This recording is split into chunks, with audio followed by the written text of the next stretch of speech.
टंडो अल्लाह यार हैदराबाद डिवीज़न के ज़िला टंडो अल्लाह यार का एक शहर और दारुल हुकूमत है जो सिंध, पाकिस्तान में वाक़ है। 2023 पाकिस्तानी मरदमशुमारी के मुताबिक टंडो अल्लाह है यार तालुका की आबादी 4,21,923 थी। टंडो अल्लाह यार हैदराबाद के शमाल मशरक़ में 25 मील 40 किलोमीटर हैदराबाद और मीरपुर ख़ास के दरमियान सड़क पर वाक़ है। टंडो अल्लाह यार सनत के इलाके के लिए रेलवे का मरकज़ है। 19वीं सदी के अवाइल में बोजदार ख़ानदान के अरकान सुलेमान पहाड़ों की एक बरादरी ने खां मोहम्मद बोजदार 22 घरों का करीबी गांव मसू बोजदार और ढंगानो बोजदार की बस्तियों की बुनियाद रखी। टंडो अल्लाह यार पाकिस्तान के अमीर तरीन ज़राई ख़त्तों में से एक है।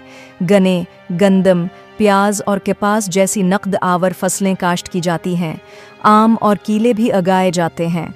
शुगर मिल्स और कुछ काटन जनिंग फैक्ट्रियां हैं। शहर के मरकज़ से 3 किलोमीटर दूर मीरवाह रोड पर महसिन रशीद मेमन मैंगो फार्म एक बड़ा आम का फार्म है। इसमें संधड़ी, दशारी, लंगड़ा, अनवर रतौल, सरूली और पताशा की अक़साम हैं।